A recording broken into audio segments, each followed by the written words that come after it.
bodies and determine appropriate funeral rites. Craftsmanship aboard pirate vessels reached remarkable levels of sophistication.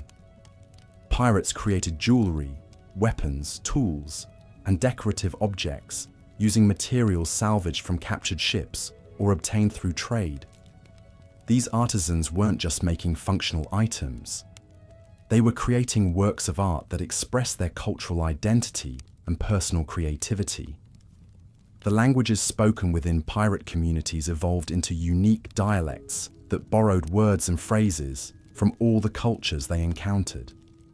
These maritime languages served as common tongues that allowed pirates from different regions and backgrounds to communicate effectively. They included specialized vocabulary for nautical terms, weather conditions, and the complex social relationships that governed pirate society.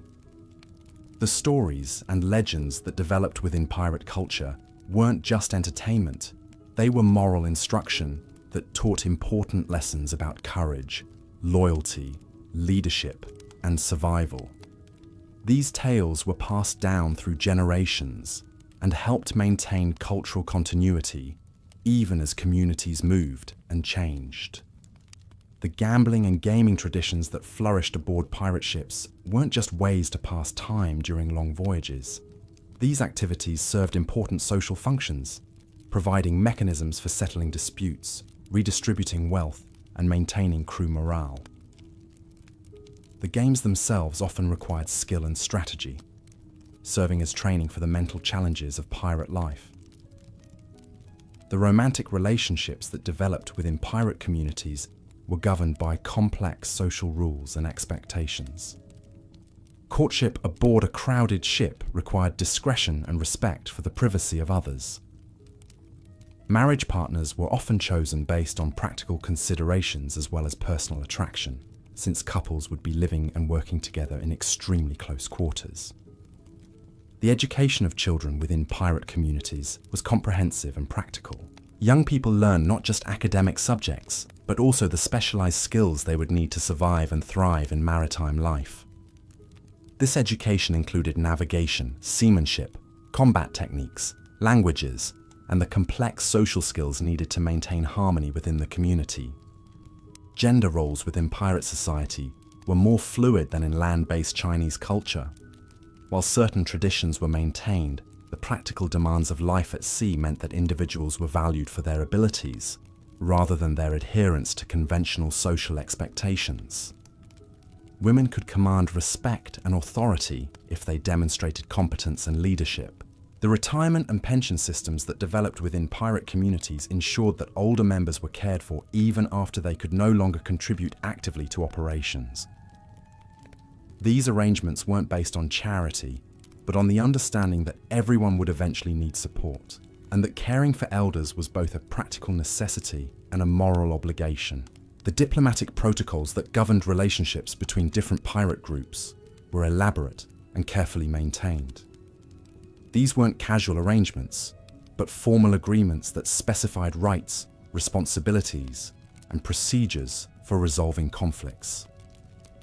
The ability to negotiate and maintain these relationships was essential for any leader who wanted to build a lasting organization. The trade relationships that pirates maintained with legitimate merchants were based on mutual benefit rather than simple extortion. Pirates provided security, market information, and access to goods that were difficult to obtain through official channels. Merchants gained protection and often paid lower total costs than they would have faced dealing with corrupt government officials. The intelligence gathering methods that pirates used were sophisticated and effective. They maintained networks of informants in every major port, used coded communications to share information across vast distances, and developed analytical techniques that allowed them to predict government actions and market trends. This information advantage was crucial to their survival and success. The transportation systems that connected different parts of the Pirate Confederation were marvels of organization and logistics. Messages, goods, and people moved efficiently across hundreds of miles of ocean, using carefully coordinated networks of vessels and trusted intermediaries. These systems were more reliable than most government postal services of the time. The banking and financial services that pirates provided weren't just internal arrangements, they served the broader maritime community. Pirates offered loans, currency exchange, insurance, and investment opportunities that filled gaps in the official financial system. These services were often more honest and efficient than what was available through government-regulated institutions. The legal system that governed pirate society wasn't just a collection of arbitrary rules, it was a sophisticated framework that balanced individual rights with community needs. The procedures for trials, appeals, and punishment were well established and generally respected.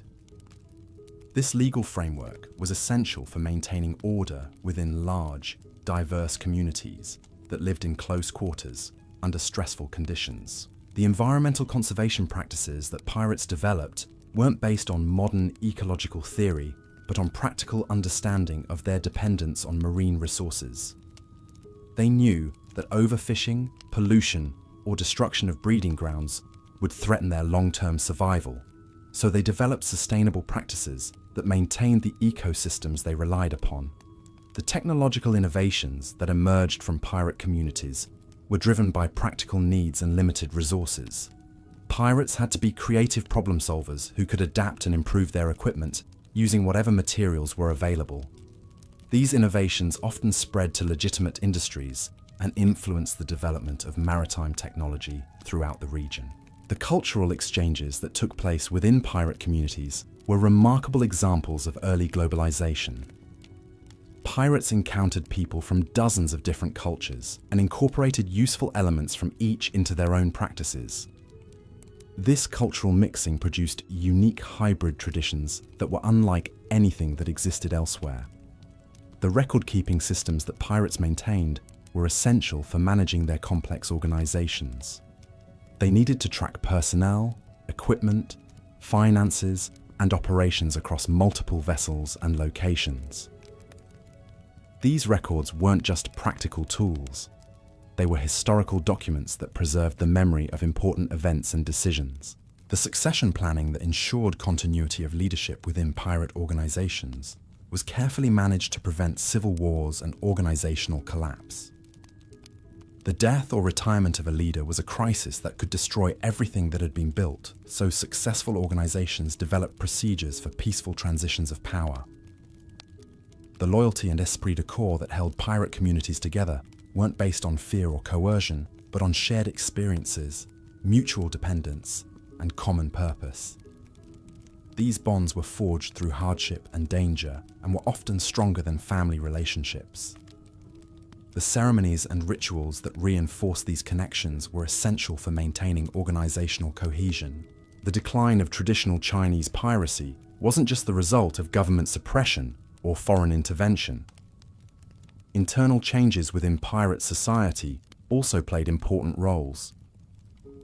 As these communities became more prosperous and stable, some members began to prefer the security of legitimate occupations to the excitement and danger of piracy. The transformation of former pirates into respectable citizens was a gradual process that took place over several generations.